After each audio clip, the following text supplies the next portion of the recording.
Hi guys, this is Taylor, and it is an extremely dark and dreary day. I swear this is the lightest I could possibly get this video to look, and I'm sitting right in front of my window. But it is that time of the year again.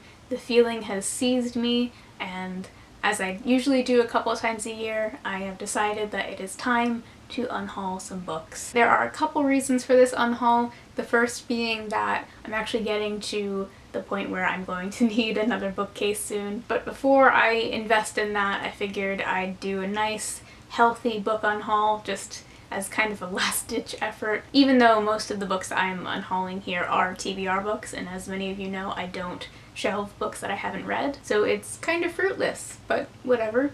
The other reason for this unhaul, and the reason that I think it might be kind of an unpopular unhaul, is that it just felt like it was one of those times when it felt really right to just be completely honest with myself about whether or not I can actually see myself picking up a given book in the foreseeable future. And the first books that I'm unhauling are definitely in that category of booktube favorites. I'm coming in hot today. I am unhauling the Cormoran Strike series with the exception of Lethal White, which I don't own. Some of you might recall that I read The Cuckoo's Calling in March of this year, I believe, and I definitely didn't hate it. I think I gave it a 3-star rating, but it just really reaffirmed that mysteries are not my thing, especially detective-focused mysteries, and I really came to terms with the fact that one of the main reasons that I was planning on continuing on with this series was not for myself, not for my own enjoyment,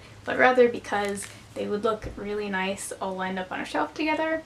So that's not great. I also haven't heard glowing things about Lethal White, the 4th book in the series. I've heard almost unanimously that it's too long, and I'm someone who thought that the first book was kind of too long to begin with, so I am unhauling this series, and I'm sure that they will all look very nice together on someone else's shelf. Another book that might fall into the category of unpopular opinion is A Visit from the Goon Squad by Jennifer Egan. I read this 2 years ago, maybe, and I remember having such high hopes for this because I had heard that it was so weird and satirical and funny, and it was just one of those books for me that I seemed to have a completely different experience from virtually everybody who has read this book, it would seem. Like, on the back it says it features characters about whom you come to care deeply as you watch them do things that they shouldn't, acting gloriously, infuriatingly human.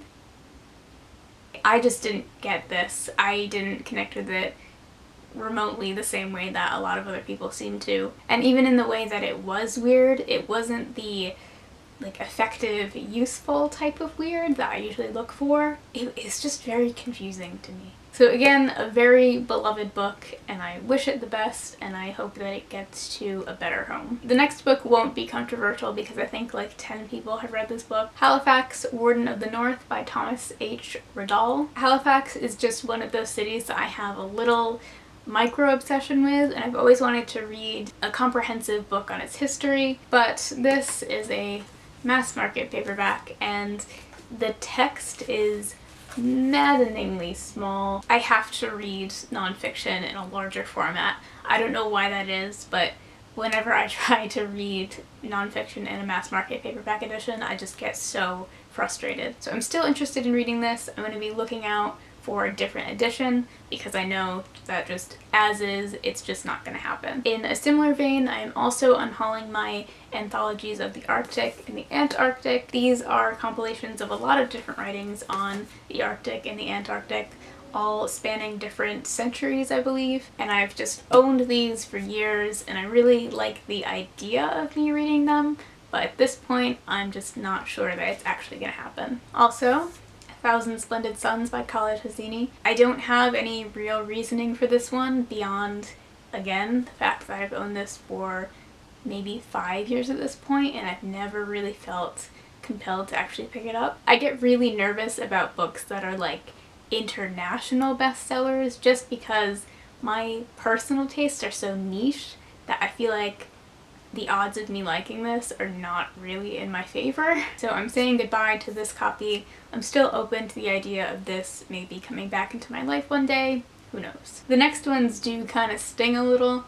I am opting to get rid of my David Sedaris collection. I do like his work. I don't love it, but I do think that it is infinitely better in audio form when they're performed by him. He is able to breathe so much more life into these stories than I ever got when I was reading them in print. So I came to the realization that if I was ever going to reread these, I would definitely opt for an audiobook, and thus I don't really have a reason to hang on to the physical copies. And the last book that I'm going to unhaul today is Japanese Tales with Mystery and Imagination by Edgar Allan Poe.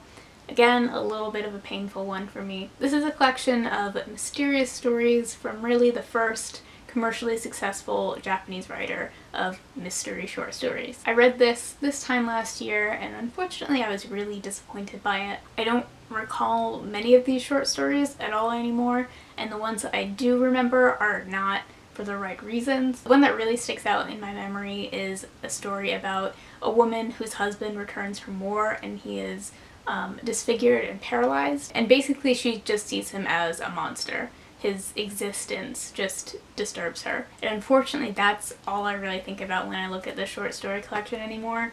And actually the illustration on the cover is the illustration from that story. So unfortunately that short story has just kind of colored my experience of this whole collection. And as much as I like the concept of this collection, I'm going to go ahead and set this free. So that is all of the books I have to show you today.